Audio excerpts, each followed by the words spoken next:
Shutter খুলে ঘরে গিয়া ঘুমাবে, কোন চোরের সাহস নাই আর একজনের দোকানে হাত দেওয়া।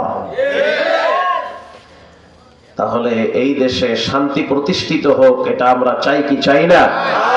এটা আমরা চাই। এজন্য তালে তাল দিলে হবে না, বুঝে শুনে সিদ্ধান্ত নিতে হবে।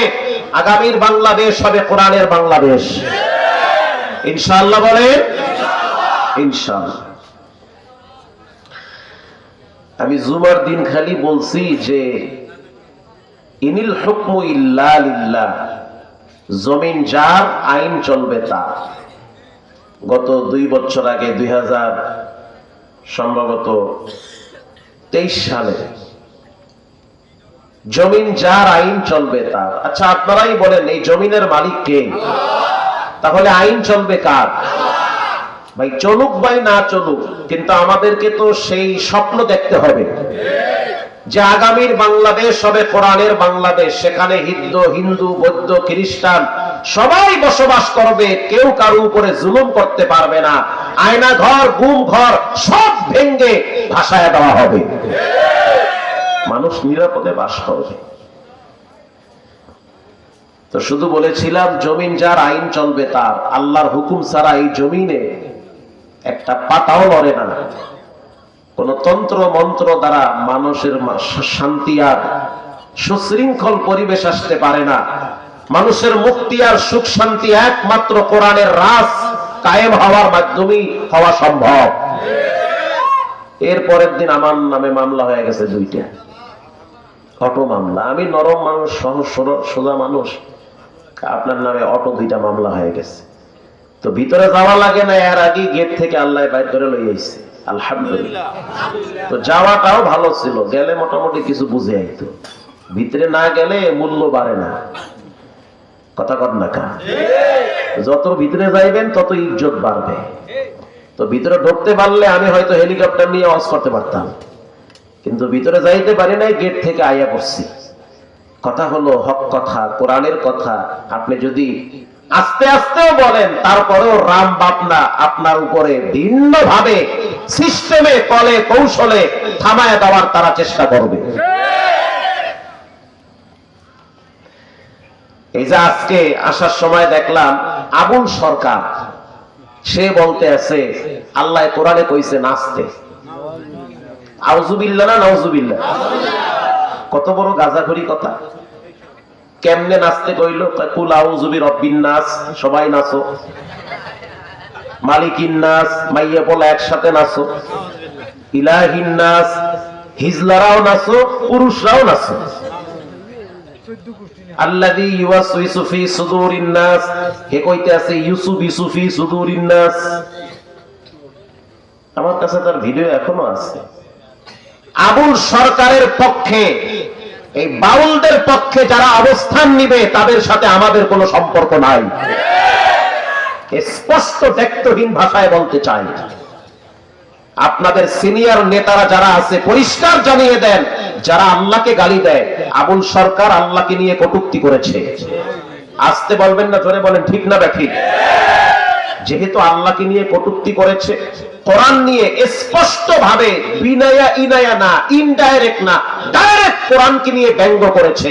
আবুল সরকারের পক্ষে যেই দল থাকবে তাদেরকে আমরা ছুঁড়ে ফেলে দিব, তাদের সাথে আমাদের কোনো সম্পর্ক নাই।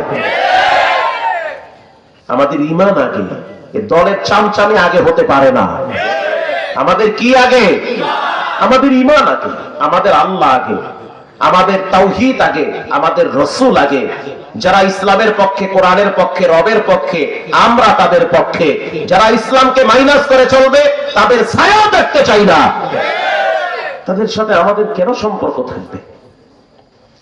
আল্লাহ তাআলা আমাদেরকে সঠিকটা বুঝার তৌফিক দান করেন। আরো জোরে বলে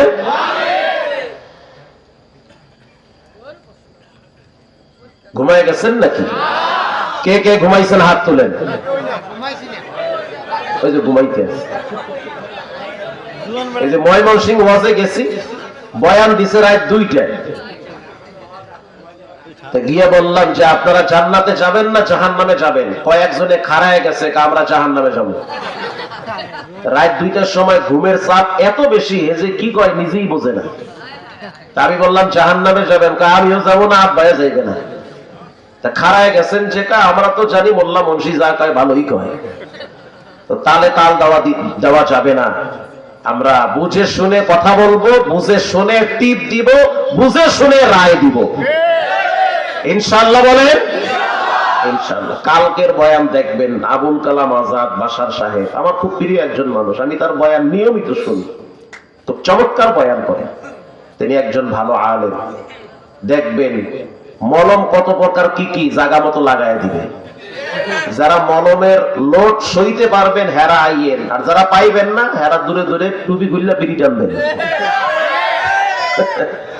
ইনশাআল্লাহ আগামীকাল একজন আরেকজনকে দাওয়াত দিয়ে নিয়ে আসবেন, ইনশাআল্লাহ বলেন ইনশাআল্লাহ। আল্লাহ আপনাদেরকে সুশৃঙ্খল ভাবে জুড়ে মিলে বসার তৌফিক দান করেন। কোরআনের ভিতরে 114 সূরা আছে। দুনিয়ায় চলার জন্য টাকার গরম লাগে, চোখ বন্ধ হয়ে গেলে কবরে নেকির গরম লাগে। যেমন যার টাকা যত বেশি তার মূল্য মর্যাদা তত বেশি। টাকা নাই, আপন মানুষগুলাও চেহারা কালা বানায়া ফেলায়। বাবা রিটায়ার করছে, অ্যাকাউন্টে টাকা আছে 80 লাখ।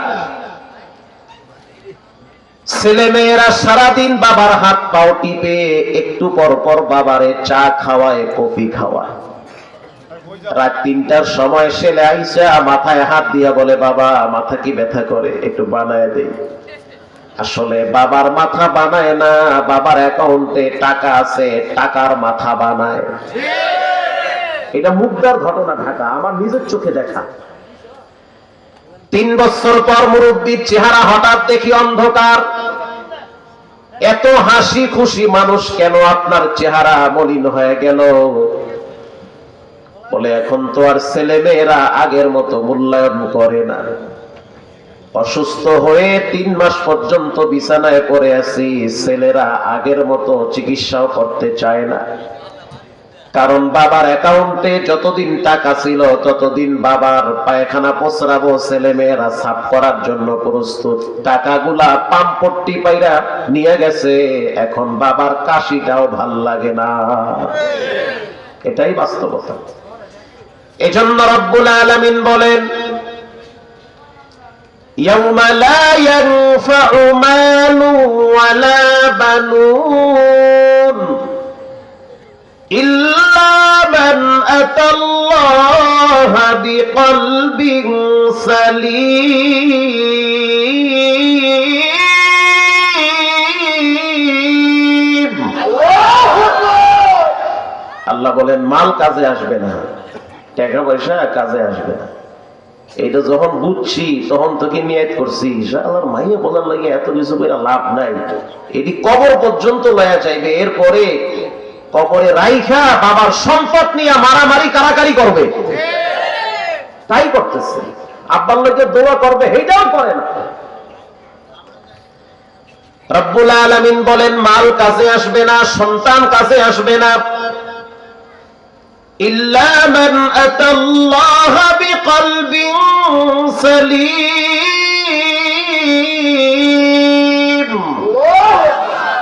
রব্বুল আলামিন বলেন পবিত্র আত্মা কাজে আসবে যখন রাস্তা দিয়া চলে বিনয়ের সহিত চলে, নিজেকে ছোট মনে করে, অন্যকে বড় মনে করে। রাত্রিবেলা নীরবে চোখের পানি ছেড়ে দিয়া বলে, রব্বানা যালামনা আনফুসানা ওয়া ইল্লাম তাগফির লানা ওয়া তারহামনা লানাকুনান্না মিনাল খাসিরিন। রব্বুল আলামিন সবাই ঘুমিয়ে গেছে, এই গুনাহগারের চোখে তো কোনো ঘুম নাই। রাত্র 3টার সময় যায় নামাজ বিছাইয়া চোখের পানি ছেড়ে চিৎকার মাইরা বলে, আল্লাহ আমি ক্ষতিগ্রস্তদের অন্তর্ভুক্ত হয়ে গেছি, জাহান্নাম থেকে বাঁচতে চাই, কবরের আযাব থেকে বাঁচান। দিনের বেলায় পেটের ধান্দা করি, সন্তানের চিন্তা করি, স্ত্রীর চিন্তা করি, রাত্রিবেলা মনে পড়ে হঠাৎ একদিন কবরে যাওয়া লাগবে, আমার হিসাব আমাকেই দেওয়া লাগবে। ঠিক না বেঠিক? কলবে সালিম বলা হয় যাদের অন্তরে কোনো রোগ নাই, হিংসা নাই, বিদ্বেষ নাই, পবিত্র আত্মা। মারহাবা বলেন। আর একজনের উন্নতি দেখলে কলিজার ভিতরে কামড় মারে না। চোখের সামনে একজন 5 তলা বিল্ডিং করতেছে, ভাই আপনার তো ভাঙ্গা টিনের ঘর, আপনার বন্ধু তো 5 তলা ফাউন্ডেশন লাগাইছে। তখন ফ্রেশ অন্তরওয়ালা ব্যক্তি বলে, দোয়া করি আল্লাহ আরো 2টা বাড়ি করার তৌফিক দিক। ঠিক না বেঠিক? আর যাদের অন্তরে রোগ আছে, হারা কয় মারিয়া কাটনা জানি খাইয়ে বিল্ডিং করতে আছে। ঢাকায় গেছে 3 বছর হয়েছে, টাকা পাইলো কোথায়, কেমনে কেমনে বিল্ডিং বানাইতেছে, বুঝছি 9-6 কইরা পয়সা কামাইছে। এরকম কিছু মানুষ দেখবেন 4 দোকানে বৈশা সারাদিন আজাইরা পেছাল পড়ে আর মানুষের সমালোচনা করে। এরাই দেখবেন জুমার দিন মসজিদে তবারক আর মোবারক নিয়ে মারামারি করে। ফরজ পইরা যদি দেখে তবারক আছে তো সুন্নত করে, যদি দেখে তবারক নাই সুন্নত বাদ দিয়া আর একজনের জুতা নিয়ে দৌড় মারে। কেরানীগঞ্জ মিথ্যা নয়, কোরআন আবার হাতে। একটা মিষ্টির জন্য জীবন দিয়ে দিছে। হাইচ চান কবান্ডে সুবহানাল্লাহ কয় কি? 1 পিস মিষ্টির জন্য জীবন দিয়ে দিছে। মসজিদে আসরের নামাজের পরে এক লোক তবারক নিয়ে আইছে, 2 কেজি মিষ্টি নিয়ে আইছে, নতুন দোকান উদ্বোধন করছে, মসজিদে মিষ্টি দিয়ে দেন। ইমাম সাহেব খাদেমরে বলল মিষ্টি দিয়ে দেন। খাদেম বলল লোক হইল 30 জন, মিষ্টি হইছে মাত্র 25টা। তো ফিডাফিডি লাগবে, লাস্টে ফিডা আমার গায়েও লাগবে। মহল্লার এক টাকরা যুবকরে বলল তুমি মিষ্টি দাও। যুবক কয় আমি 5টা খাইয়া কমান লাগবে আগে, না খাইয়ে তো কমান যাইবে না, বেজাল লাগবে, গ্যাঞ্জাম লাগবে। 10 জন মুসল্লি চইলা গেল, আছে 20 জন, মিষ্টি কয়টা? 25টা। 5টা খাইয়া লাইছে, খাইয়ে কমাই নাইলে এই 5টা নিয়ে এই 20 জনে মারামারি করবে। এরপরে আস্তে আস্তে মিষ্টি দিয়া দিল, ফাঁক দিয়ে একজন ব্যক্তি বাড়ি চলে গেছে। কেরানীগঞ্জ শিয়াইল এলাকায় মাগরিবের টাইমে আইসা ইমামরে ধমক দেয়, মোল্লা আমার মিষ্টি কই? ইমাম সাহেব বলে মিষ্টি আমি দেই নাই, খাদেমের জিগান। খাদেম রে গিয়ে আমার মিষ্টি কই? আপনাকে মহল্লার এক যুবক হ্যাঁ মিষ্টি দিয়েছে, আমি কি জানি? যুবক রে গিয়া বলল আমার মিষ্টি কই? নামাজ তো আমিও পড়ছি। যুবক বলল মিষ্টি যারা ছিল তারা পাইছে, যারা নাই তারা পায় নাই। মুরব্বী জিদের ঠেলায় যুবকরা একটা ধাক্কা মারছে। যুবক চিন্তা করলো যে জুয়ান বয়সে তো কম জ্বালান নাই, এখন বুড়া বয়স দেখি পিক আপ লন। যুবক এবার বিসমিল্লাহ ছাড়া মারছে একটা ঘুষি, এমন জোরে ঘুষি মারছে ওয়ালের লাগে বাড়ি খাইয়া পল্লি খাইছে। আল্লাহর সিদ্ধান্ত হয়ে গেছে বাচ্চা থেকে লাভ কি, খাওয়ার যা খাওয়ার কবরে আয়া খায়। এরপরে খাড়ার উপরে জায়গায় শেষ হয়ে গেল, থানায় মামলা হয়ে গেছে, টাকা পয়সা দিয়া ঠান্ডা বানায় ফেলাইছে। এমনও মুসল্লি দেখছি জুমার দিন মিষ্টি নিয়ে মারামারি করে, মসজিদের ভিতরে রক্তপাত ঘটায়। এরাই দেখবেন চায়ের দোকানে বসে সারাদিন শুধু আলেমদেরকে নিয়ে সমালোচনা করে। এদের কামই এইটা। এগো মাইয়ার খবর নাই, পোলার খবর নাই, বইয়ের কোনো খবর নেবে না, সারাদিন ম্যাডামে কিরণমালা জি বাংলা নিয়ে ব্যস্ত, কোনো চিন্তা নাই। আর একজনে কি করলো, এগুলা নিয়েই গবেষণা সবচেয়ে বেশি হয়। প্রিয় ভাইরা আমার, মাল কাজে আসবে না, সম্পদ কাজে আসবে না, একটা জিনিস কাজে আসবে, তার নাম হলো কলবে সালিম, পবিত্র আত্মা। আজান হয়ে গেলে দোকানে শাটার লাগায় দেয় আর মসজিদে গিয়া পড়ে সুবহানা রাব্বিয়াল আ'লা। নামাজের টাইমে অটোওয়ালা ব্রেক কইরা রিকশা রাস্তার পাশে রাইখা মসজিদে চলে যায়। সিএনজিওয়ালা সিএনজি রাইখা নামাজের টাইমে মসজিদে দৌড় মারে। কৃষক কৃষি কাজ করে, আজান হয়ে গেছে, ক্ষেতের ভিতরে গামছা বিছাইয়া সেজদায় লুটিয়ে পড়ে। আছে না নাই? আল্লাহ বলেন এরা হলো কলবে সালিম, এদের অন্তরটা পরিষ্কার, এদের অন্তরের ভিতরে কোনো অহংকার নাই। এরা একজনকে সবচেয়ে বেশি স্মরণ করে, তিনি হলেন কে? কিতাবে পড়েছি, হাকিমুল উম্মাত থানবী লেখেন 3 শ্রেণীর মানুষ জান্নাতের ঘ্রাণ পাবে না। 1 নম্বরে যারা হিংসুক। বলেন যারা কি? একজন হিংসুক রাত্রিবেলা ঘুমায় গেছে, স্বপ্নে জিন আইসা বলতে আছে তোমার কিছু লাগবে, আমি তোমার সহযোগিতা করতে চাই। তুমি কেডা? কয় আমি তো জিন। করে আল্লাহ, জিনের তো অনেক পাওয়ার আছে, জিনেরা চাইলে রাতারাতি বিল্ডিং করে ফেলাইতে পারে। বলেন জিনেদের শক্তি দিয়েছেন কে? কৃষক বলতে আছে যদি তুমি পারো তাহলে আমার জন্য একটা গরু নিয়ে আইসো, যে যেমন তার চাহিদাও তেমন। কৃষক মানুষ গরু চাইছে। জিন বলতে আছে শর্ত আছে। আবার কি শর্ত? শর্ত হলো যার ছায়া দেখলে তোমার মেজাজ গরম হয় তারে কিন্তু গরু দিব 2টা। যার লাগে তোমার লাগে ঠেলাঠেলি। ঠেলাঠেলি বোঝেন? বোঝেন না? মানে যার লাগে তোমার সাথে, যার সাথে তোমার সাথে হিংসা, তোমারে দিব 1টা, ওরে দিব 2টা। কয় আমার 1টাও লাগবে না, দরকার নাই আমার। হ্যাঁ 2টা কেন দিবা? সকালবেলা স্ত্রী প্রশ্ন করলো কি ব্যাপার, তোমার চেহারা কেন অন্ধকার? জিন আর ছিল, দিবার চাইছিল, আমি নেই নাই। কি দিতে চাইছিল? কয় গরু।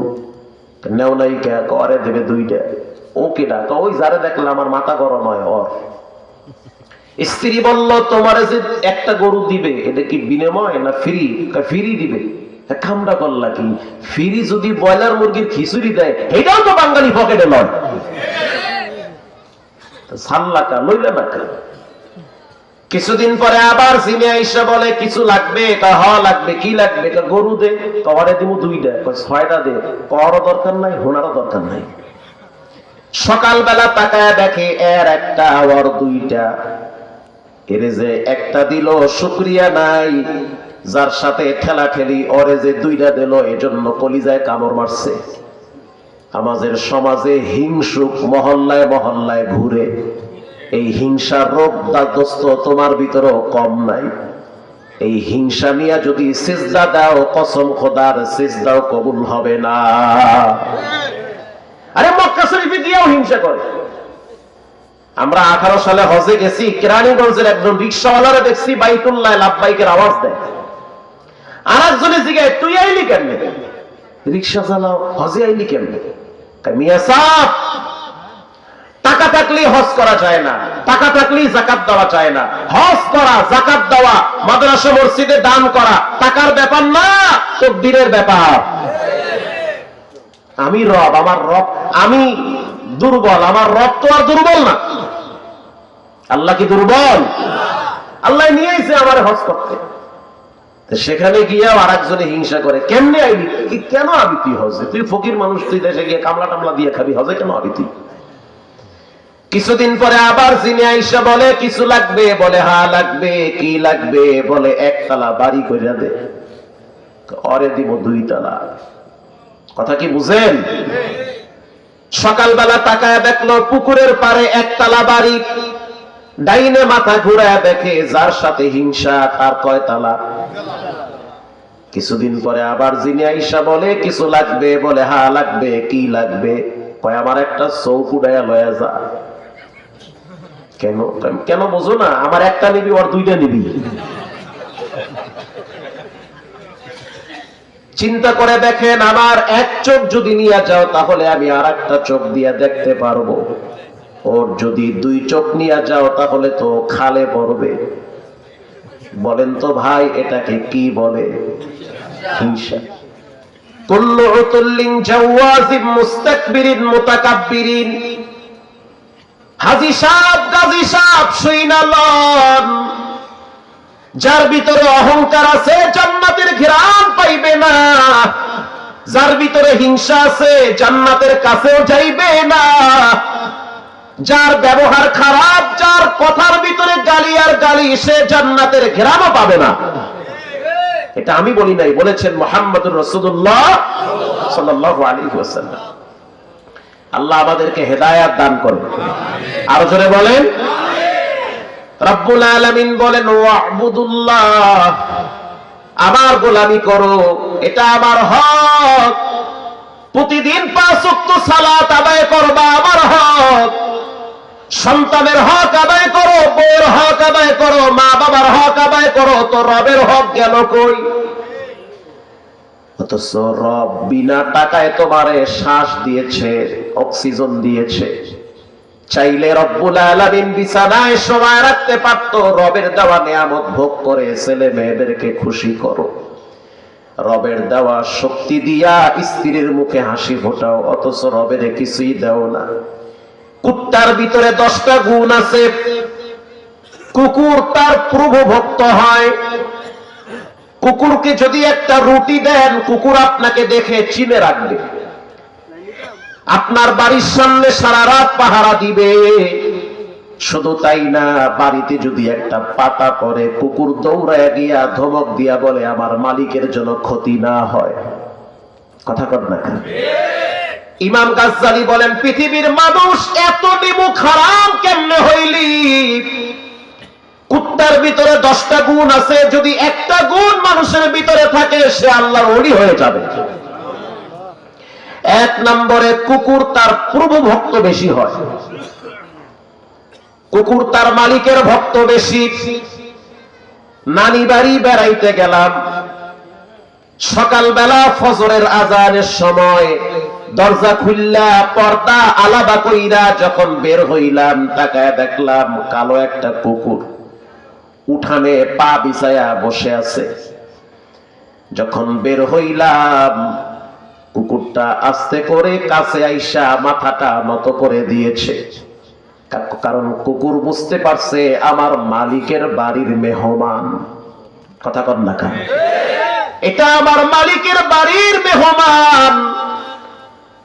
আমি আস্তে করে পা দিয়া লাথি মারলাম, মানে হাত আস্তে করে জুতা দিয়া সরায়া দিতেছি, কারণ পায়ের দিকে আগায় আসতেছে। যত দূরে সরায়া দিতে চাই, কুকুর দেখতেছি মাথা নত করে চোখ বন্ধ করে বুঝাইতে চায় সারা রাত আমি তোমার এই বাড়ি পাহারা দিয়েছি, অথচ তুমি গোস্ত খাও, আমি হাড্ডি খাই। আমি আমার মালিক চিনি মাহমুদুল হাসান, তুমি তোমার মালিক চিনতে পারো না। প্রিয় ভাইরা আমার, এজন্য রব বলেন ওয়াবুদুল্লাহ, ইবাদত বন্দেগী করতে হবে একজনের। চিৎকার মেরে বলেন তিনি হলেন কে? সারাদিন সন্তানকে সময় দেন, স্ত্রীকে সময় দেন, অথচ আপনার উচিত হলো প্রতিদিন 1.5 ঘন্টা লাগে নামাজ পড়ার। এই 1.5 ঘন্টাও যদি রবকে না দেন, তাহলে লেখা রাখেন রবের সিদ্ধান্ত, কুল্লামা নাফিজাত জুলুদুহুম বাদদালনাহুম জুলুদান গায়রাহা লিয়াযুকুল আযাব। রব বলেন কিয়ামতের ময়দানে জাহান্নামে আমি তোমাদেরকে প্রবেশ করাবো। জাহান্নামে ফালাবার আগে আমি অর্ডার করব 70 হাত শিকল নাও। সুম্মা ফি সিলসিলাতিন যারউহা 70 যিরাআন ফাসলুকু। 70 হাত শিকল লয়া আমার এই গোলামটারে ভালো করে বেঁধো, শক্ত কইরা বাঁধো। সকালবেলা গরুর ওলান থেকে 3 কেজি দুধ নামাইছে। সারা রাত বাচ্চা মায়ের ওলানে মুখ দিতে পারে না। তোমার বাচ্চা যদি দুধ না খায়, কান্দা কান্দা ঘুমায় যায়, তোমার স্ত্রীও কষ্ট পায়। অথচ গরুর বাচ্চাটা, তারও তো মায়ের প্রতি ভালোবাসা দরদ আছে। মায়ের দুধ পান করবে, তুমি করতে দাও নাই। 10 হাত ডিফারেন্সে বাচ্চা বানছো, গরুরে বানছো। রাত্রিবেলা বাচ্চা চোখের পানি ছেড়ে কান্দে আর কয় মা দুধ দাও, গলা শুকায় গেছে। কিন্তু মা বলতে চায় বাচ্চা সবুর করো, আল্লাহ রাব্বুল আলামিন আমাদেরকে বনি আদমের খাদেম হিসেবে বানাইছে। ওরা খায়া লয়া যা থাকবে তা দিয়া তোর জীবন চালাবি। অথচ মালিক তুমি ফজরের নামাজ পড়লা না, 10টার সময় ঘুম থেকে উঠা উযু গোসল ছাড়াই তুমি ওলানে হাত দিয়া 5 কেজি দুধ নামাইলা। একেবারে ওলানটা খালি কইরা দুধ নিয়া বাজারে বিক্রি কইরা দুধের টাকা দিয়া বিড়ি কিন্না টানতে টানতে বাইতে যায়। কথা কর না? এজন্য রব্বুল আলামিন বলেন কিয়ামতের ময়দানে শক্ত শিকল দিয়া পা বাইদা ফালাইয়া এরপরে জাহান্নামে ফালাবো। জাহান্নামে ফালাবার পর রব্বুল আলামিন বলবেন কুল্লামা নাদিজাত জুলুদুহুম বাদদালনাহুম, ডাবল আযাব দাও, শক্ত আযাব দাও। জাহান্নামের আগুনের কারণে প্রথম চামড়াটা উঠা যাবে। আল্লাহ বলবে হয় নাই চামড়া আবার নতুন লাগাও। আরে দুনিয়ায় আগুনে পোড়া মানুষ আপনারা দেখছেন কিনা জানি না, আমি আমার চোখ দিয়ে দেখছি। এরপর থেকে মনে হয় আমি ঘুমের ভিতর নামাজের জন্য চমকে উঠি। রানা প্লাজায় যেদিন আগুন লাগছিল ভেঙ্গে মাটিতে গুঁড়া হয়ে গেছে।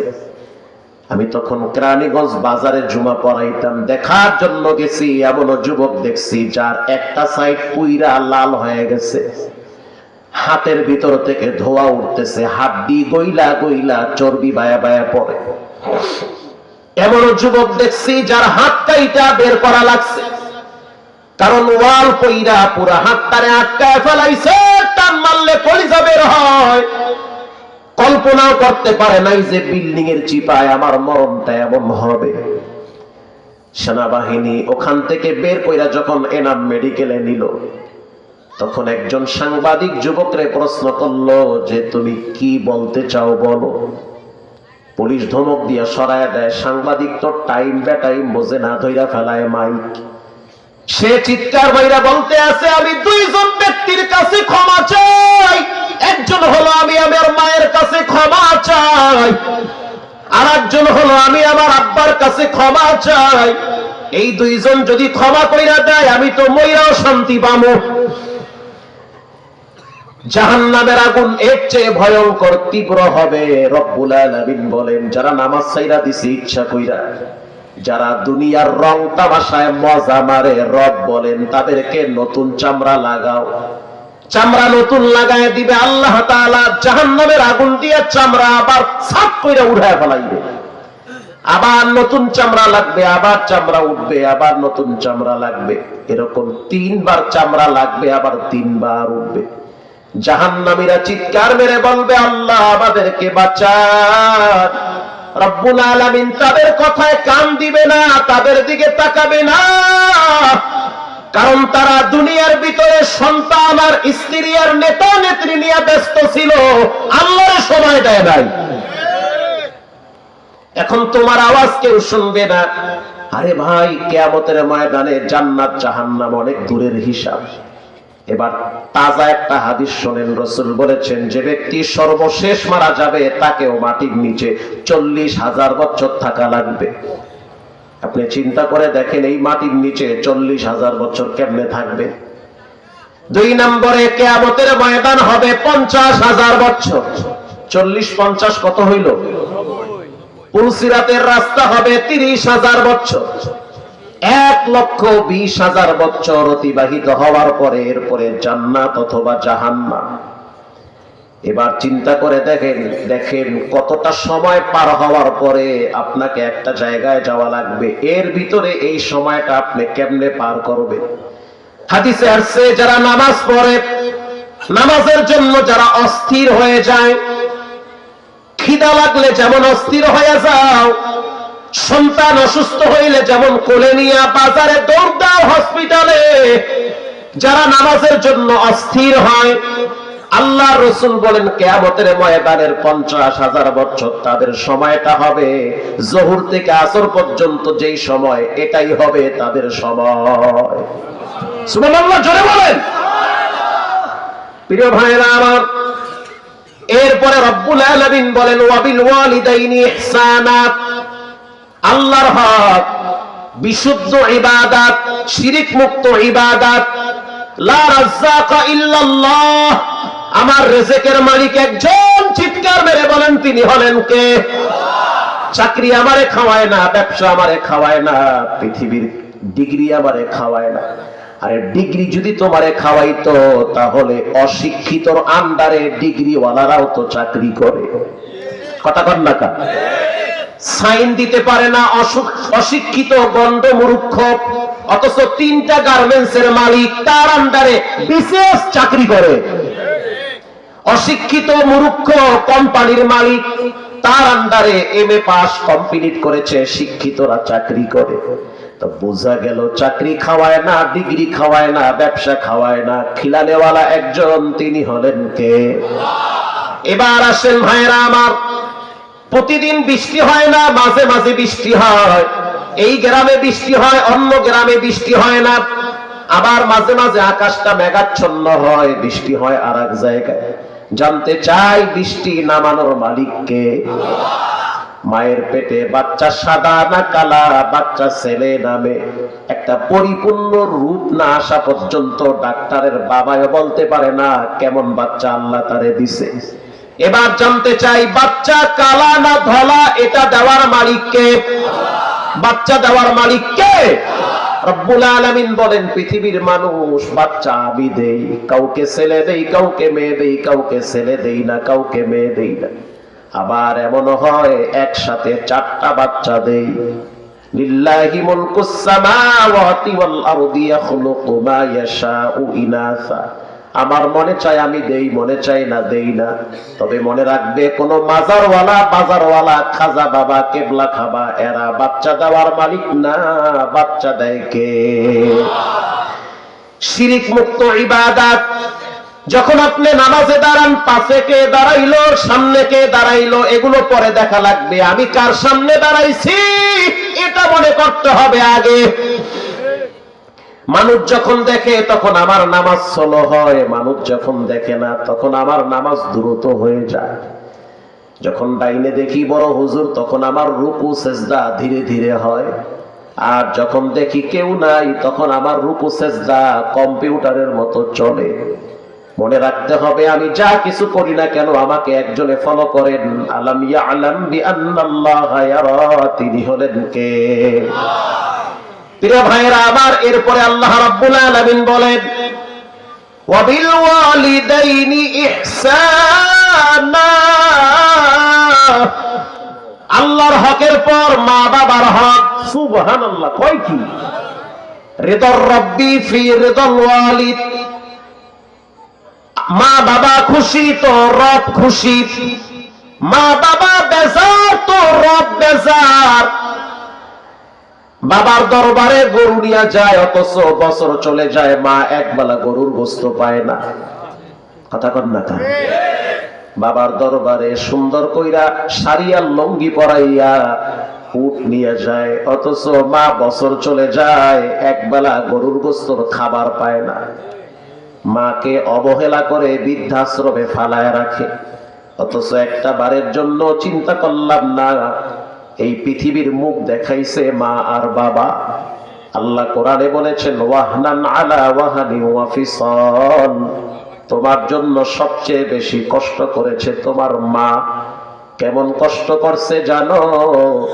তুমি যখন মায়ের পেটে আসছো, তখন তোমার মায়ের খানা বন্ধ হয়ে গেছে। সে খাইতে পারে না, কারণ তার নাকের গন্ধ আলাদা হয়ে গেছে। যেই খাবারটায় নাক লাগায়, খাবার থেকে গন্ধ আসে, রুচির পরিবর্তন ঘটছে। তোমার মা যখন খাবারের জন্য জিহ্বায় খানা লাগায়, তখন তার জিহ্বার স্বাদ নষ্ট হয়ে গেছে। এরপরে তোমার মা রাত্রিবেলা একা একা গোপনে বমি করে। তোমার মায়ের কান্নার আওয়াজ আর বমি তোমার বাবাও দেখে না। এটা শুধুমাত্র তোমার জন্য, তোমাকে দুনিয়ায় আনার জন্য এই ত্যাগ তোমার মা করেছে। এরপরে তোমার মা বাহিরে বের হয় না, কারণ তোমার মায়ের পেটটা বড় হয়ে গেছে, ঘরে আরাম হয়ে গেছে। আল্লাহ তাই ওয়াহনান আলা ওয়াহানি ওয়া ফিসাল, কষ্টের পর কষ্ট তোমার মা সহ্য করেছে। খবরদার বেয়াদবি করবা না, চোখ রাঙ্গাবা না, মাথায় ঝাঁকি দিবা না, গরম ভাষায় মায়ের সাথে কথা বলবা না। ওই জায়গায় যদি ভেজাল লাগে, পুরা দুনিয়া তছনছ হয়ে যাবে। ইজ্জত আর শান্তি আর সম্মান যদি চাও, মায়ের পায়ের নিচে নিজের মাথাটা বিছায়া দাও। আল্লাহু আকবার বলে। এরপরে তুমি যখন তোমার মায়ের পেটে আসছো, পা দিয়া লাথি মারছো, এক একটা আঘাত তোমার মায়ের কলিজায় লাগছে। তোমার মায়ের পেটের ভিতরে হাত পা যখন বড় হওয়া শুরু হয়ে গেছে, তোমার মায়ের খানা ঘুম পুরাটাই বন্ধ হয়ে গেছে। রাত্রিবেলা তোমার মা একবার দাঁড়ায় আবার বসে, আবার দাঁড়ায় আবার বসে। স্বামী প্রশ্ন করে, বিবি আমার কেন ঘুমাও না? স্ত্রী বলে, কেমনে ঘুমাই, আমার পেটে যেই বাচ্চাটা ও তো আমারে হাত দিয়া ঘুষা মারছে, পা দিয়া লাথি মারছে, এক একটা আঘাত আমার কলিজার নালী বন্ধ হয়ে গেছে। রব্বুল আলামিন বলেন, খবরদার ওই মায়ের সাথে একটু সাউন্ড করবা না। তোমার মায়ের ব্যবহার খারাপ, এটা সত্য। তোমার মা মিথ্যা বলে, এটাও সত্য। তোমার মা তোমার স্ত্রীর ভুল ধরে কথায় কথায়, কাজে কাজে, এটাও সত্য। তোমার মা তোমার পকেটের টাকা গোপনে নিয়ে বইনেরে দেয়, এটাও সত্য। তোমার মা তোমারে গালি দেয়, এটাও সত্য। তোমার মা তোমার সাথে জঘন্য ভাষায় গালাগালি করে, এটাও সত্য। আল্লাহ কয়, খবরদার, উফিউ ওয়ালা তানহারুহুমা, যত কিছুই করুক না কেন টু সাউন্ড করতে পারবে না, শব্দ মুখ থেকে বের করতে পারবে না। আল্লাহু আকবার বলে। এটা শুধুমাত্র একজনের ক্ষেত্রে, তিনি হলো মা। একজন মানুষের সফলতার জন্য দুইজন ব্যক্তি লাগে। একজন মানুষের সফলতার জন্য দুইজন ব্যক্তি লাগে, দুইজনই হইল নারী। একজন হলো একজন হলো গর্ভধারিণী মা, আর একজন হলো সহধর্মিণী স্ত্রী। এই দুইজন যদি ঠিক থাকে, ওই পুরুষকে সফলতার থেকে কেউ দূরে সরাইতে পারে না। মায়ের সাথে যদি সম্পর্ক ভালো রাখে, আর যদি মা তার জন্য দোয়া করে, রব্বুল আলামিন তার ক্ষেতের ভিতরে বরকত বাড়ায় দেয়। সে যেখানে হাত দেয় সেখানেই বরকত হয়। দুই নম্বরে, ঘরের স্ত্রী যদি তাকে সাপোর্ট করে, সহযোগিতা করে। কারণ স্ত্রীর সাহস হলো পুরুষের শক্তি। স্ত্রী যদি আপনাকে সাপোর্ট করে, আপনি ডিম বিক্রি করে খাবেন, তারপরেও মনে একটা সাহস আছে আর শান্তি আছে। আর স্ত্রী যদি আপনাকে সাপোর্ট আর সহযোগিতা না করে, আপনি কোটি টাকার মালিক হইলেও দেখবেন ঘরটা জাহান্নাম হয়ে গেছে। নড়াইল একটা এলাকার নাম হইল কালিয়া। যদি কোনোদিন যান, বাইপাস মোড়ে দেখবেন এক চায়ের দোকানদার, পা নাই কিন্তু হাঁটুর ভিতরে দুইটা বল লাগানো। বল চিনেন? বল, অনেক ন্যাংরারা বল দিয়ে হাঁটে না, এরকম দুইটা পা নাই, বল লাগানো। চা খাওয়ার জন্য রাত্র 2টায় ব্রেক করলাম, ঢুকলাম দোকানে। ছোট্ট মানুষ, বাউইন মানুষ, হাত গুলা ছোট, মাথাও ছোট, চেহারাও ছোট, এরকম মানুষ আছে না? ছোট হাত দিয়া চায়ের কেতলি লড়াইতেছে। তো আমি আশ্চর্য হয়ে গেলাম, এত সুন্দর দোকান, টিপটাপ দোকান, চমৎকার দোকান, ভরপুর মাল, এত লোক মানুষ কেমনে চালায়, টাকা পাইলো কই, কেমনে কি হিসাব মিলায়? আমি তাকে বললাম, আপনার যে দুইটা পা নাই, কেমনে চলেন? এত বড় দোকান কেমনে চালান? সে যেই জবাবটা দিল, আমি তো আশ্চর্য হয়ে গেলাম। সে বলল, হুজুর, আমার 4টা পা আছে গোপনে। আল্লাহু আকবার বলেন। একটা হলো আমার মায়ের 2 পা, আর একটা হলো আমার স্ত্রীর 2 পা। এই 4টা পায়ের শক্তিতে আমি চলতে পারি, বরং 2 পা নাই, কি হইছে, 4 পায়ের শক্তি আরো বাড়ায় দিছে। আমার মা যখন আমাকে বিবাহ করাবে, কেউ মেয়ে দিতে চায় না, কারণ আমি প্রতিবন্ধী।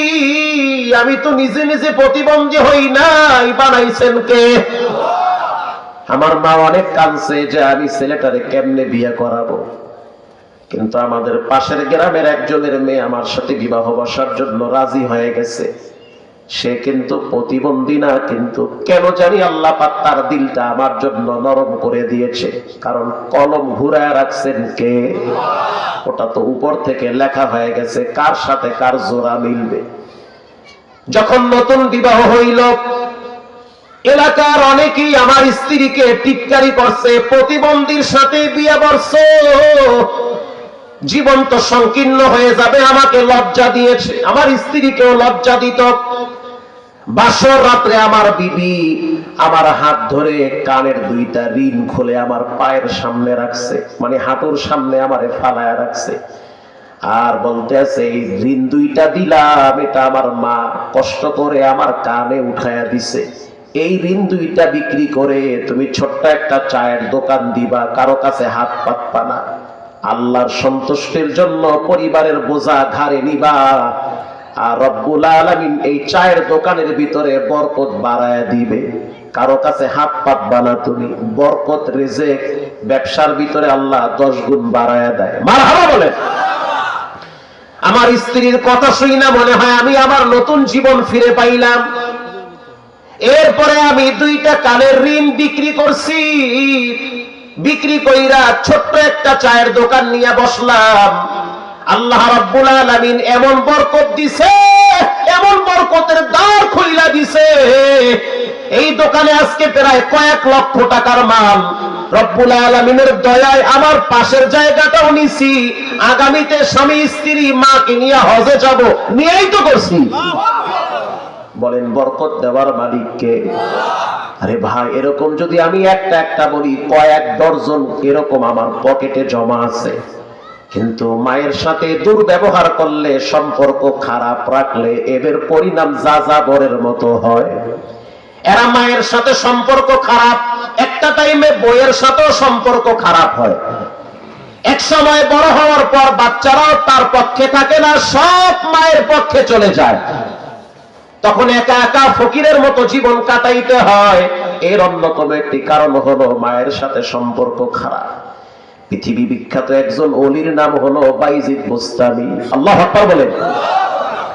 বাইজিদ বুস্তামি প্রসিদ্ধ ওয়াকিয়া উয়ুনুল হিকায়াত ইবনুল জাওজি লেখছে। বাইজিদ বুস্তামির মা বাইজিদ বুস্তামিরে মাদ্রাসায় নিয়ে গেছে। বাপ অনেক আগেই বিদায় হয়ে গেছে, ওসিয়ত কইরা গেছে পেটের বাচ্চাটারে আলেম বানাবা। আমি বাবা, আমার তেমন কোনো যোগ্যতা নাই যে কবরের আযাব থেকে বাঁচতে পারবো, কিন্তু আল্লাহর কাছে আশাবাদী আমার মালিক আমার এই বাচ্চার ওসিলায় আমাকে মাফ করে দিবে। হাদিসে আসছে, বান্দা রবের সাথে যেমন ব্যবহার করে, রব বান্দার সাথে তেমনি ব্যবহার করে। যেমন ধারণা করে ব্যবহারটা তেমনি হয়ে যায়। মাদ্রাসা দরওয়াজার সামনে দাঁড়াইয়া বলতে আছে, বাইজিদ রাইখা গেলাম কোরআনের ফ্যাক্টরিতে, আলেম না হওয়া পর্যন্ত বাড়িতে যাইতে পারবা না। আল্লাহু আকবার বলেন। আলেম হবা, কোরআনের নূর সিনার ভিতরে জমা কইরা দাও, কোরআনের বাতি নিয়ে ঘরে ফিরবা। ইলমে লাদুনি, ইলমে লাদুনি এটার নূর সিনার ভিতরে নিয়ে ঘরে আসবা।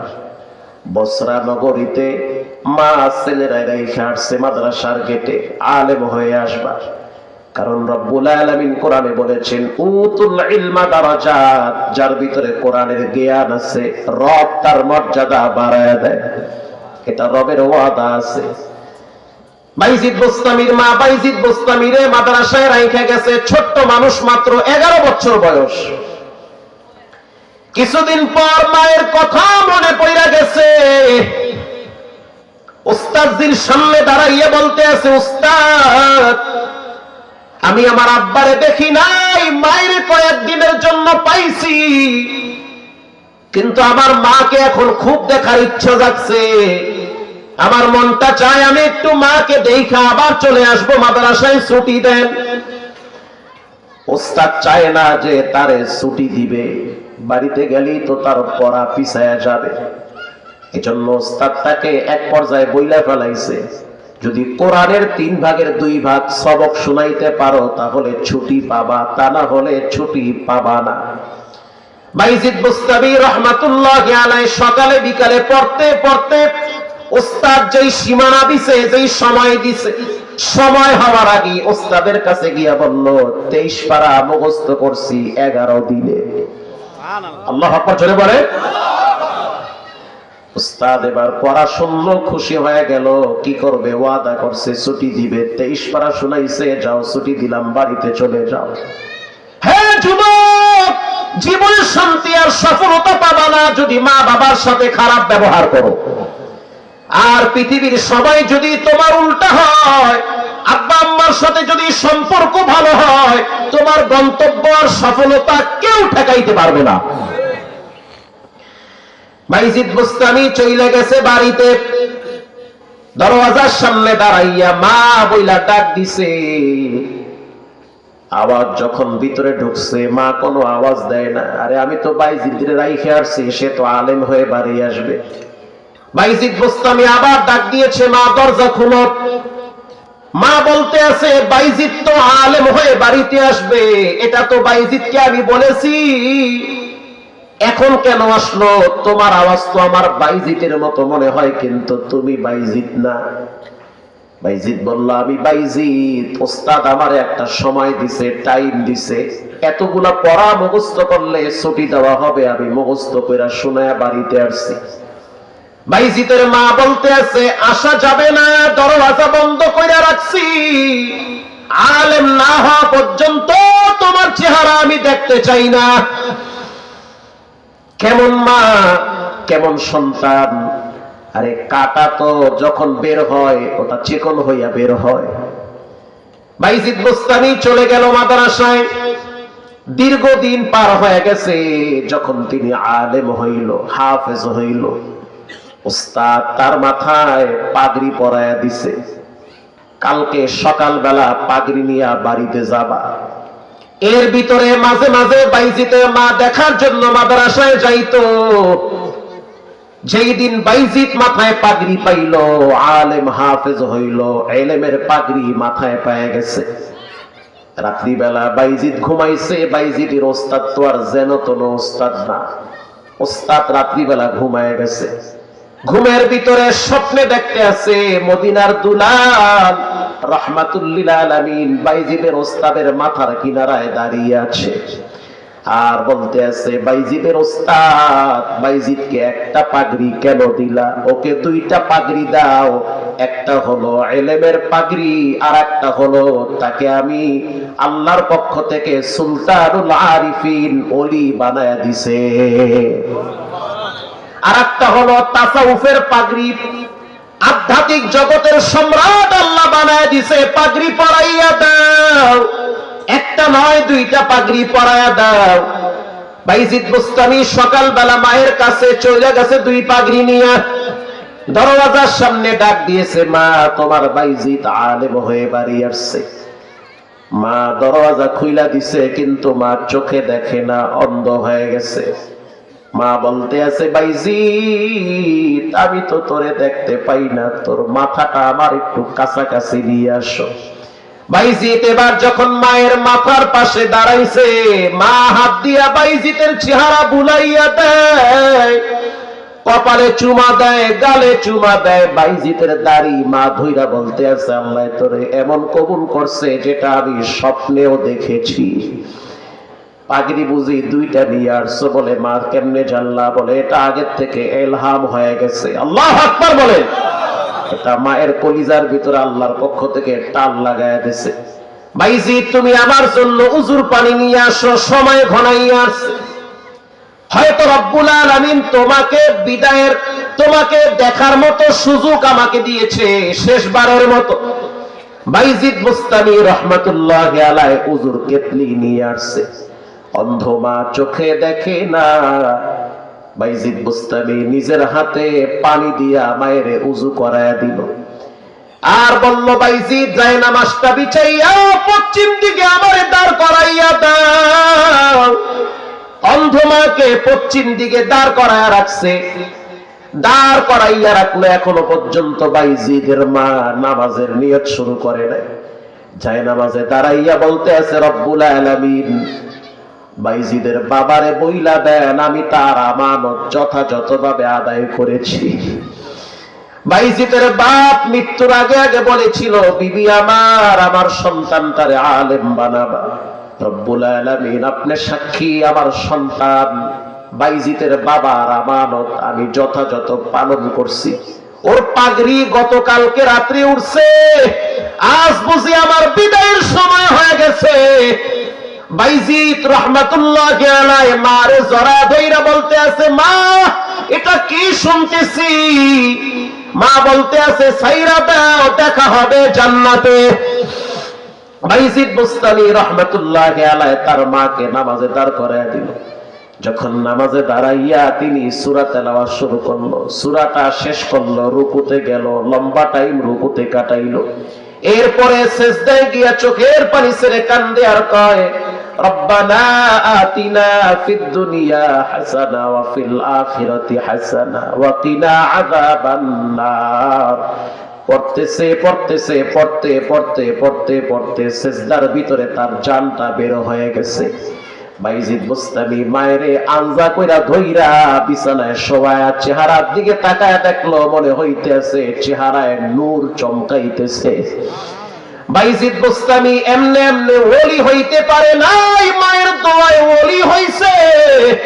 এজন্য যুবকদের পায়ে হাত দিয়া বলি, যত কিছুই হোক না কেন মায়ের সাথে কখনোই দুর্ব্যবহার করা যাবে না। আরে ভাই, এটা তো প্রসিদ্ধ হাদিসে আসছে। পৃথিবী বিখ্যাত একজন ওলির নাম ছিল ওয়াইসুল করনি।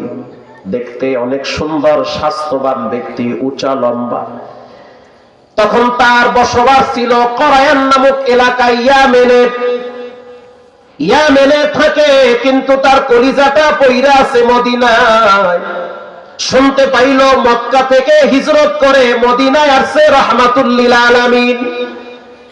নবীর সাথে সাহাবায়ে কেরাম মদিনায় আসছে। ওয়াইসুল করনি কালেমা পয়রা মুসলমান হইছে।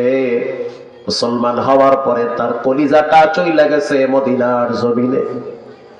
স্বপ্নে আল্লাহর হাবিবের সাথে সাক্ষাৎ।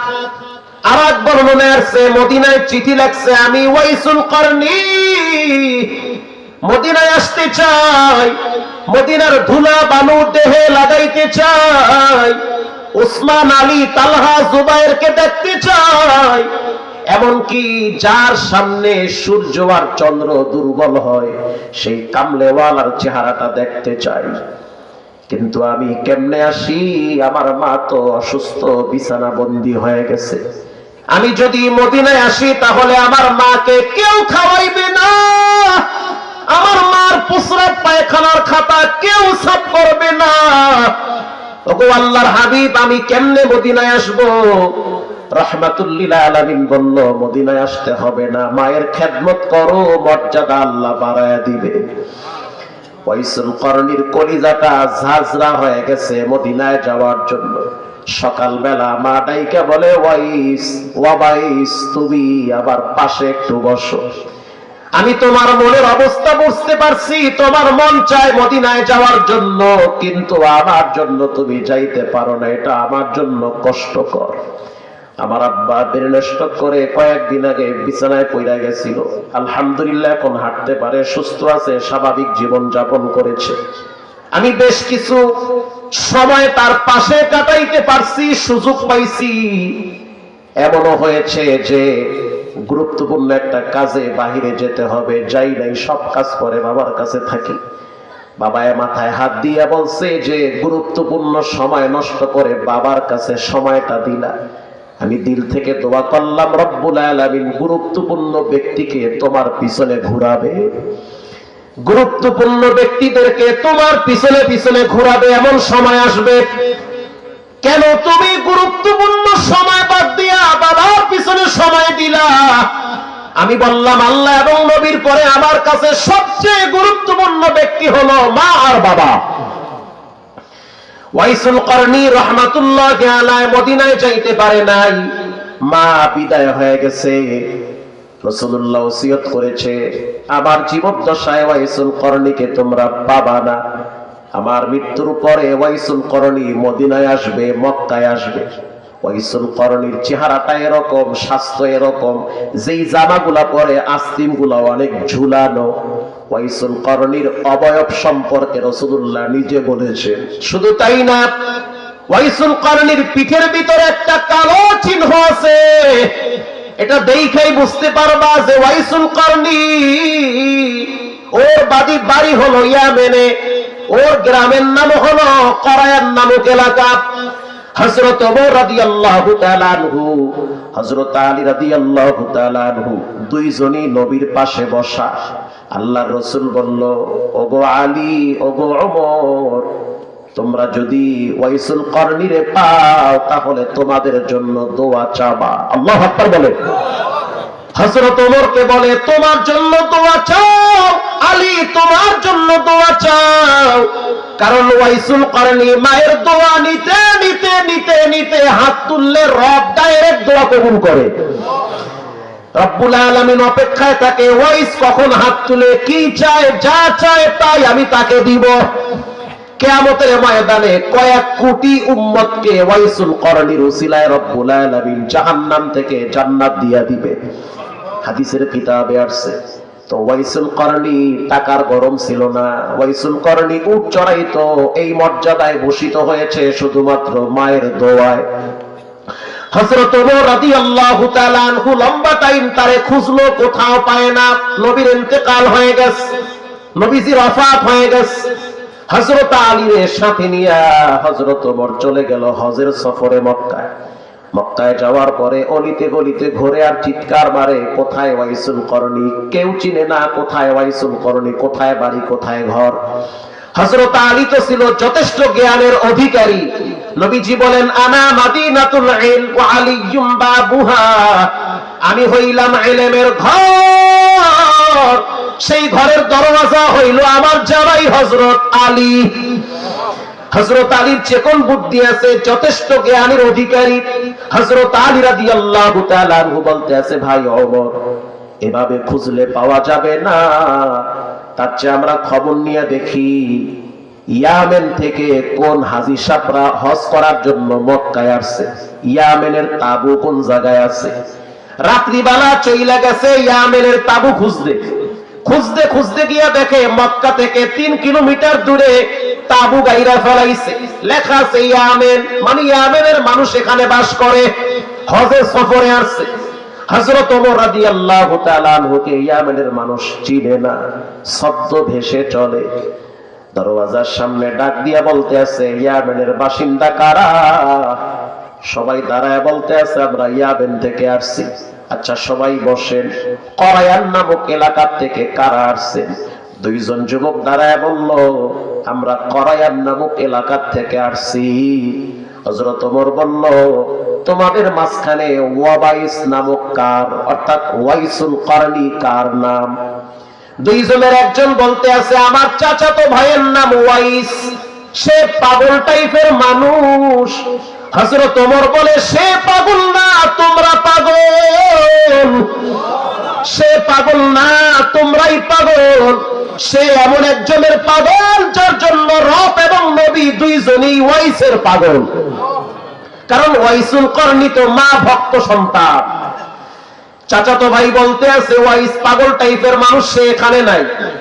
কোথায় গেছে? বলে সে রাত্রি বেলা বাইতুল্লাহর দিকে ফিরে পাহাড়ে দাঁড়ায় দাঁড়ায় নামাজ পড়ে, আর দিনের বেলায় রোজা রাখে।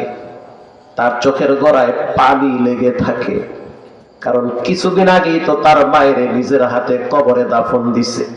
হযরত ওমর রাদিয়াল্লাহু তাআলা আনহু চলে গেল পাহাড়ে, আলী চলো পাহাড়ে যাই। হযরত আলীকে সাথে নিয়ে পাহাড়ে চলে গেল। পাহাড়ে গিয়া দেখলো একজন ব্যক্তি বাইতুল্লাহর দিকে ফিরে নামাজরত অবস্থায় আছে। আরে মক্কা মদিনায় গেলে তো মানুষ আকাম কইরা সময় নষ্ট করে না, যতটুকু টাইম পায় তারা ইবাদত বন্দেগীতে কাটায় দেয়। ওখানে আল্লাহর ঘর, জমজম পানি, হযরত ইব্রাহিম নবীর পায়ের পাথর ওখানে লেগে আছে। আল্লাহু আকবার বলেন। হযরত ওমর রাদিয়াল্লাহু তাআলা আনহু বসে বসে তার নামাজ দেখতেছে। কি যে মজার নামাজ! বাচ্চারা যেমন ঠান্ডা মাথায় আইসক্রিমে চুমুক দেয়, এর চেয়ে তৃপ্তি সহকারে মুমিন তার রবকে সিজদা দেয়। হযরত আলী বসে বসে দৃশ্য দেখে, নামাজ পড়ে। যখন তিনি হাত বিছায়, আস্তে করে নাকটা আগে লাগায়, কপালটা পরে লাগায়, এটাই সুন্নত তরিকা। হযরত ওমর আশ্চর্য হয়ে গেল, আরে তো আজীব এক মানুষ, পিছনে কে আছে না আছে কোনো খবর নাই, ঠান্ডা মাথায় রিল্যাক্সে নামাজ আদায় করে।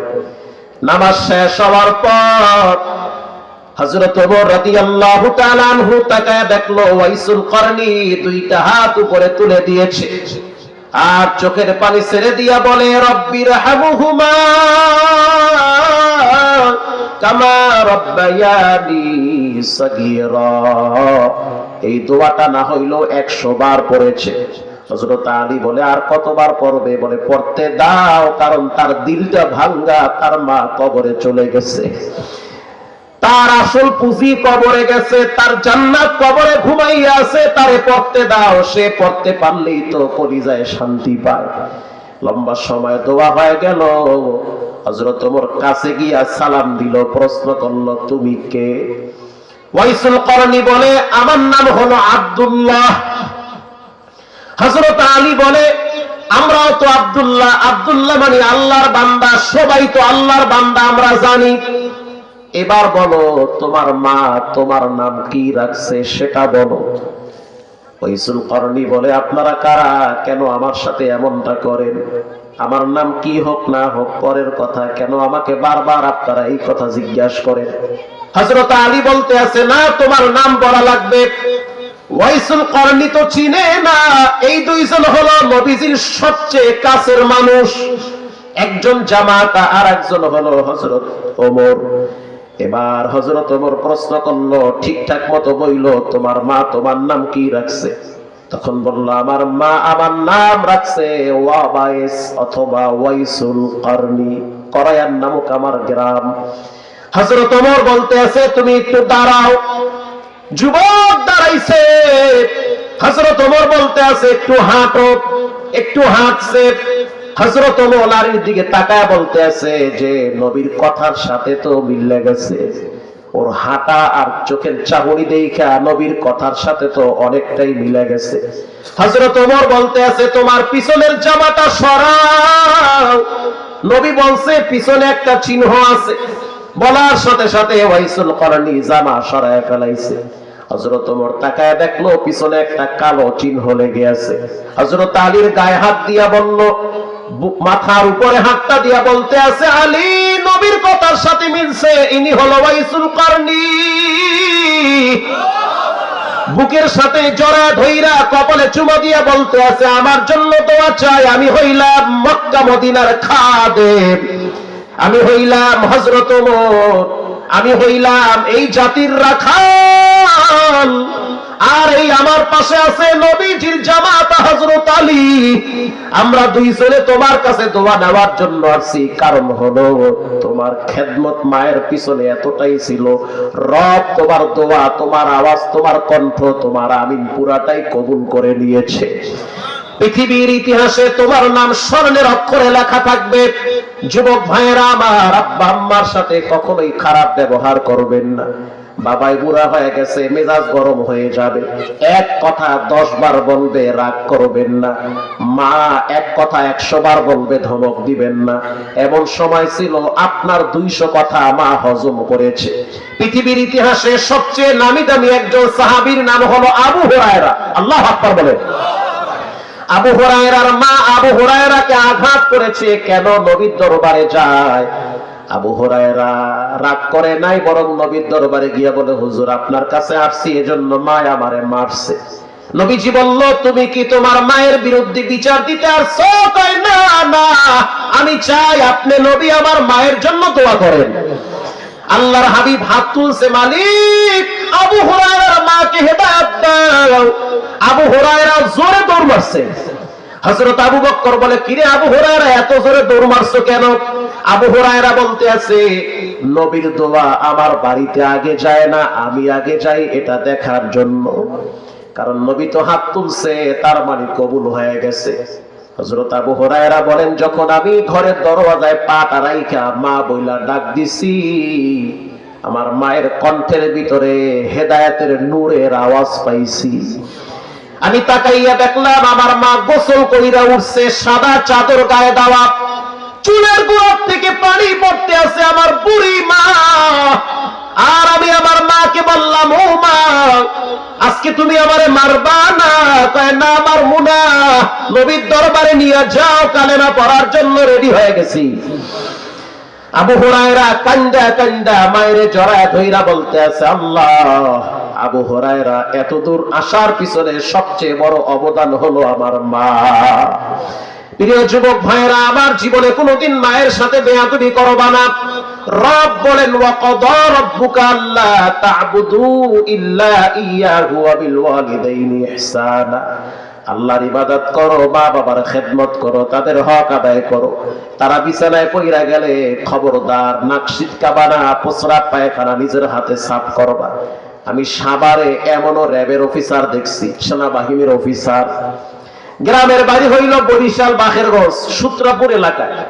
তিনি একজন সেনাবাহিনীর সিনিয়র কর্মকর্তা, ফোর্স নিয়ে সব সময় ঘুরে, হাই কমান্ডার একজন ব্যক্তি, প্রথম সারির একজন তিনি অফিসার। কিন্তু তার ঘরের খবর অনেকেই জানে না। অনেক ভালোবাসা দাওয়াত দিছে তার বাসায়, যাওয়ার পথে ঢুকলাম, ঢুইকা দেখলাম অনেক সুন্দর ফ্ল্যাট, বেশ কয়েকটা রুম আছে। সে আমাকে বলল, হুজুর এই যে এত সুন্দর রুম দেখেন, আমার শান্তি নাই, আমার যেই জায়গায় শান্তি আছে সেই রুমটাতে আপনারে নিয়ে যাব। ওই রুমটায় গিয়ে দেখলাম দুইটা খাট, দুই খাটের ভিতরে লেপ আর কম্বল দিয়া শরীর ঢাকা। সে আমার চেহারার দিকে তাকায় বলে, আমার জান্নাত এখানে ঘুমিয়ে আছে। আমার মা বাবা দুইজন অসুস্থ বিছানায় পড়ে আছে, এই দুইজনের পায়খানা প্রস্রাব আমার নিজের হাতে আমি সাফ কইরা ক্যান্টনমেন্টে ঢুকি। এমন সময় গেছে যাইতে অনেক দেরি হয়েছে, আমি বলছি স্যার চাকরি লাগবে না, মায়ের খেদমত আগে লাগবে। আমি আমার স্ত্রীকে জানায় দিছি, খবরদার খবরদার, প্রয়োজনে আমি আমার মা বাবারে নিয়ে অনেক দূরে চলে যাব। আমার মা বাবার শরীরের গন্ধ যদি তোমাদের কাছে খারাপ লাগে, তাহলে আমি মা বাবা নিয়ে দূরে চলে যাব। প্রয়োজনে পাহাড়ে গিয়ে আব্বা আম্মারে নিয়ে বসবাস করব। আমার আব্বা আম্মা আমাকে যেমন লালন পালন করে বড় করছে, আমিও চাই আমি আমার আব্বা আম্মাকে লালন পালন করে বাকি জিন্দেগি কাটায় দিব। যুবক ভাইয়েরা, আমার মুরব্বীরা, আজ থেকে পাক্কা নিয়ত করে নেন, জীবনে কোনোদিন নামাজ ছাড়বো না, হারাম খাবো না, আব্বা আম্মার সাথে বেয়াদবি করবো না, উস্তাদের সাথে বেয়াদবি করবো না। দিলটা যদি ভালো হয়, জানি না কার না জানি দোকানে কাপড়ের কাপড় হাজির, কার না জানি মসজিদের পালকি রেডি হয়ে গেছে। অন্তরটা যদি নরম হয়, জীবনে কোনোদিন হারাম খাবো না, জিনা ব্যভিচারে লিপ্ত হব না, কোন নারীর সাথে অবহিত প্রেম ভালোবাসা করবো না। ছাইরা দাও দুনিয়ার সাময়িক আনন্দ, ছাইরা দাও, রব তোমার জন্য অসংখ্য নিয়ামতের দরওয়াজা খুইলা রাখছে। আজ থেকে পাক্কা নিয়ত করে নাও, নামাজ ছাড়বো না, হারাম খাবো না, মা বাবার সাথে বেয়াদবি করবো না। দিলটা যদি ভালো হয়, তওবার নিয়তে দুইটা হাত আল্লাহকে দেখায়া দাও। নারায়ে তাকবীর। আয় আল্লাহ, হাতগুলো কবুল করে নেন। জীবনে একবার বাইতুল্লাহর কালো গিলাফের সাথে লাগায় দেন, জোরে বলেন আমিন। রঙ্গে তাকওয়া, রঙ্গে সিদ্দিক, রঙ্গে দিন, তাবেদু বাকিব।